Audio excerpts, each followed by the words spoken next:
We Are the Gardeners by Joanna.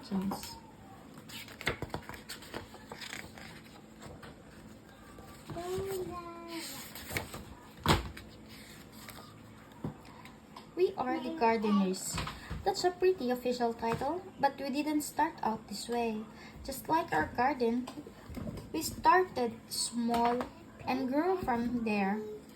Some say that a garden just grows from seeds, but we think it grows from trying and failing and trying again. A garden is hard work, but so is most of the good, important stuff in life. Our family's garden story began with one small potted fern. Dad stumbled upon it at the hardware store when he ran in for some supplies. He said it was just too cute to leave behind, and he thought it would make Mom smile. And it did. We chose a sunny windowsill for that pretty little fern.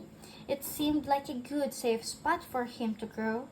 This was back when we were little kids, but we still remember visiting the plant each day to give him a drink. And sometimes we'd even whisper to him a bit. And then, and then, plot twist, out of nowhere, our fern died. That by overhydration. That's just a fancy way of saying we gave him way too much water. Looking back, each one of us must have watered him every day. That's a lot of drinks for a little plant. By mistake, we love the plant to death. Some people tell themselves they are not or they are no good at something after one small failure, but no chance were we going to give up that easily. So we checked out some books from the library, and we found out that ferns can be tricky and prefer to live in a shady spot. Apparently, a plant's leaves can communicate to us what they are needing. We also learned that most plants have good manners and like to sip, not gulp. Lesson learned. God cut us a fresh fern, and then with it came fresh hope. This time, we set the pot on our piano way on the other side of the room, where the sun wouldn't give him so much attention. We made a watering schedule and took turns saying a lot of nice things to our little sprout of a plant. And fern number two lived and thrived and grew. And finally, Mom got him a little potted fern. And then another. And then one or two more. We noticed that talking to our plants actually helped them grow bigger and stronger. So we added some songs and jokes into the mix. And like when we overwatered, zero plants died from us talking too much. Pretty soon, plants were talking. Or plants were taking over the house, and Dad said it was time to graduate to outdoor gardening. Mom was as excited about the new outdoor garden as we were, and she started talking about it with a dreamy look in her eyes. That's when Dad called a family meeting so we could come up with a real plan. We all gathered around the kitchen table and got to work dreaming, planning, and drawing things out. We knew we needed a sunny spot, a place where the plants could sunbathe for at least 6 hours a day. We'd be red as radishes if we did that, but plants just love it.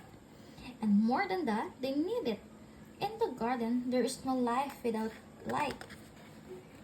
Dad always says that the foundation is the most important thing when it comes to building a house.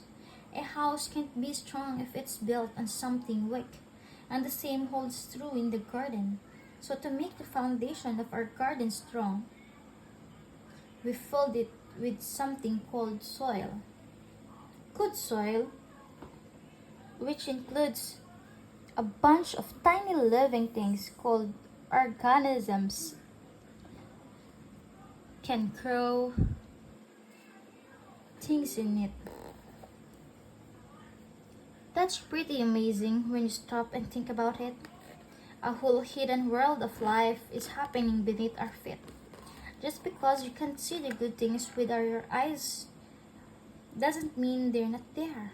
And another cool thing about soil is that it feeds and strengthens the seeds as we saw. And then, like a miracle, plants and flowers burst out of the ground. We also knew we needed our garden to get plenty of water.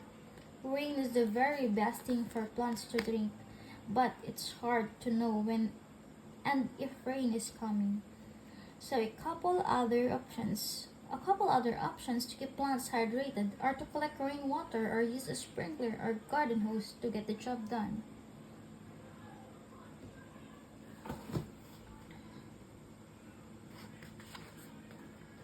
Once we had a location with plenty of sun, good soil, and a watering plan, we got right to work. First things first, seeds. The most fun part of planning out our garden was deciding what to plant. We started with the foods we like to eat, like strawberries and tomatoes, and then we chose some pretty flowers to keep them company. The thing about seeds is that they are everyday miracles. Everything a plant will grow up to be is already hidden inside the seed. We chose flowers like zinnias, sunflowers, and cosmos so that pollinators would visit our garden. Butterflies, hummingbirds, and bees spread pollen around from flower to flower, encouraging even more things to bloom. We like knowing that little helpers are out there in nature working with us to help with this garden grow. To help this garden grow. The bees must have put the word out that we had a pretty good thing going because, sure enough, all sorts of other critters started to arrive. We quickly found out that there were three types of bugs in our backyard: the good, the bad, and the ugly. Let's start with the worst part. It was a pretty sad day when the aphids, pronounced as aphids, okay, arrived. They are some of the more well-known villains in the gardening world. They sucked life right out of plants. But then, the ladybugs showed up to eat those pesky aphids for lunch. Ladybugs are for sure part of the hero camp, bravely protecting our plants or our plant friends from harm. And we gotta tell you about earthworms. They're like the secret agents of the garden. Earthworms eat all of the dead things like old roots and leaves and turn them into life for the soil. Every time we found one, we would all high five and celebrate. They aren't pretty, but who cares? They're awesome, and we love seeing them hard at work. We realized pretty quickly that we needed to keep the weeds out. They are the true bullies of the garden. Weeds try to steal water, sunlight, and nutrients from our fruits and veggies, and it's our job to make sure those little rascals don't take over. If we ignore the garden for too long, the weeds run wild and hurt our beloved plants. It's so much easier to do just a little bit every day. We were officially gardeners and had a real life garden to prove it. That garden became our pride and joy. Day in and day out, we tended to our plants, making sure they got plenty of sun and water. Every time a new plant sprouted up from the ground, our excitement grew right along with it. As time passed, our garden grew bigger, and so did our family. When our garden was finally in full bloom and growing tall, we'd run through the aisles and watch the butterflies flutter around us. But one day, as we were mid-skip, we noticed some trespassers helping themselves to lunch. And by lunch, we mean half of the garden. Animals may look cute and innocent, but some have a sneaky side. They can wipe out the garden in no time flat. The chickens ate the vegetables, the goats ate mom's roses, and the bunnies weren't picky at all. They ate anything in sight. Saying goodbye to that many happy plants was even harder than throwing away our very first dead fern. We debated if we should just give up. Was it really worth it to start all over again? Then we remembered one very important detail.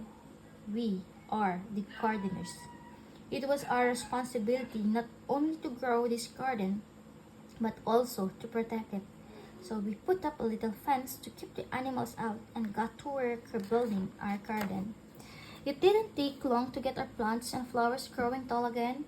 To this day, our very favorite days are when we get to gather the fruits of our labor.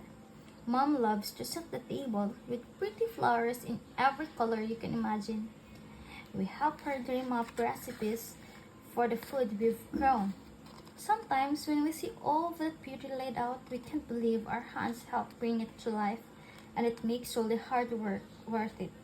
It's what keeps us coming back day after day, season after season. We still keep a little fern on the piano to remind us of our small beginnings. Every time we water it, we're reminded not to give up when things don't work out for the first time. Because the thing is, whether one potted fern dies or half of the garden is wiped out by little critters, every failure or setback teaches us something. Dad says that every hard thing we choose to do makes us braver for the next time. There, there are so many lessons waiting to be learned and a whole world of gardening ready to bloom. We are the gardeners, and you can be too. And you can be too.